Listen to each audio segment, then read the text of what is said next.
नमस्कार दोस्तों, मेरी यूट्यूब चैनल ज्ञान का समाचार में आप सभी का बहुत बहुत स्वागत है। यह एक बहुत अच्छी कहानी है। मैं आपको इस वीडियो में बताऊंगा। आप मेरे साथ वीडियो को लास्ट तक ज़रूर देखें और वीडियो अच्छी लगे तो वीडियो को लाइक शेयर करके चैनल को सब्सक्राइब जरूर कर लें। तो चलिए वीडियो को शुरू करते हैं। माँ दुर्गा और महिषासुर। पौराणिक कथाओं के अनुसार एक समय की बात है। रंबा और करम्बा नाम के दो भाई हुआ करते थे, जिन्होंने शक्तियों को प्राप्त करने के लिए घोर तपस्या की थी।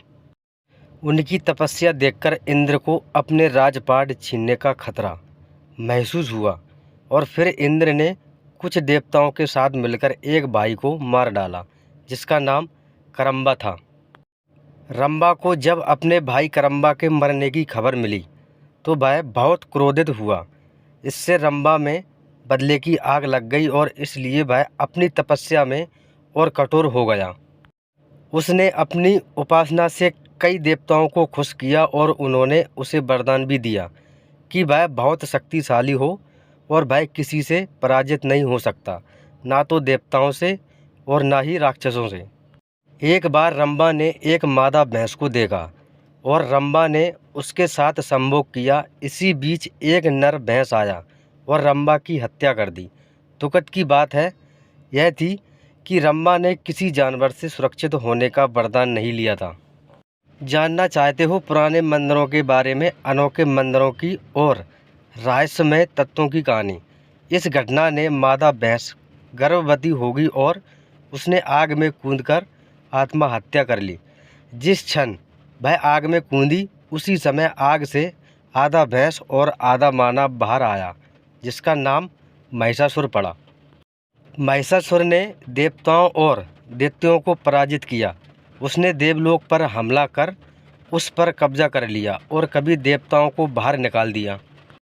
सभी देवता ब्रह्मा जी के पास गए। ब्रह्मा जी ने उन सबको विष्णु जी और शिव जी से मिलवाया। देवताओं ने विनाशकारी महिषासुर द्वारा उनके ऊपर किया गया अत्याचार बताया, जिसे सुनकर त्रिमूर्ति को बहुत क्रोध आया। इसके बाद त्रिमूर्ति की आंखों से ऊर्जा प्रकट हुई, जो एक नारी का रूप बनी। सभी देवता उस शक्ति को देखकर प्रसन्न हुए और सभी ने उस शक्ति को माँ कहकर माना। इस तरह माँ दुर्गा की उत्पत्ति हुई। भगवान शंकर जी ने देवी को त्रिशूल भेंट किया। भगवान विष्णु ने अपना चक्र निकालकर देवी को दिया। वरुण ने देवी को शंख भेंट किया। अग्नि ने इसे शक्ति दी। वायु ने उसे धनुष और बाण दिए। देवराज इंद्र ने अपना वज्र दिया और ऐरावत हाथी ने अपना घंटा उतारकर देवी को भेंट किया। यमराज ने उसे काल दंड में से एक दंड दिया। वरुण ने उसे पास दिया। प्रजापति ने इस फटेक की माला दी और ब्रह्मा जी ने उसे कमंडल दिया। सूर्य ने देवी के समस्त रोमों में अपनी किरणों का तेज भर दिया। इसी तरह दूसरे देवताओं ने भी माता को आभूषण और अस्त्र देकर सम्मान किया। अंत में पहाड़ों के देवता हिमालय ने उन्हें सवारी करने के लिए एक बाघ दिया और उनका नाम महादेवी दुर्गा रखा गया। उनके आशीर्वाद से दुर्गा ने बाघ पर चढ़ाई की और महिषासुर का विनाश करने के लिए निकल पड़ी। जब माँ दुर्गा अमरावती के पास पहुँची तो उन्होंने एक शक्तिशाली गर्जना की, जिसने पहाड़ों को हिला दिया और समुद्र में विशाल लहरें पैदा की। महिषासुर ने अपने सैनिकों को यह पता लगाने के लिए कहा कि क्या हो रहा है। जब उसने सुना कि एक महिला उसे चुनौती दे रही है तो वह हंसा और उसने कहा, उससे कहो कि मैं उससे शादी करके खुश रहूँगा। जब उनके दूत प्रस्ताव लेकर देवी के पास गए तो देवी ने उत्तर दिया, अपने राजा से कहो कि मैं कोई साधारण महिला नहीं हूँ जो उससे शादी करने के लिए उपयुक्त हूँ। मैं महादेवी हूँ और मेरे पति महादेव हैं। मैं उन्हें अमरावती छोड़ने और दुनिया के नीचे अपनी जगह पर लौटने के लिए कहने के लिए आई हूँ। अगर वह नहीं गया तो मैं उसे नष्ट कर दूँगी। जब दूत ने आकर महिषासुर को सारी बात बताई तो महिषासुर क्रोधित हो गया। उनके प्रमुख योद्धाओं ने घमंड से कहा, महाराज, हम जाएंगे और इस मूर्ख महिला को ठीक करेंगे। महादेवी से युद्ध करने के लिए असुर निकल पड़े। उनके विस्म में और आतंक के कारण एक के बाद एक घमंडी योद्धा समाप्त हो गए।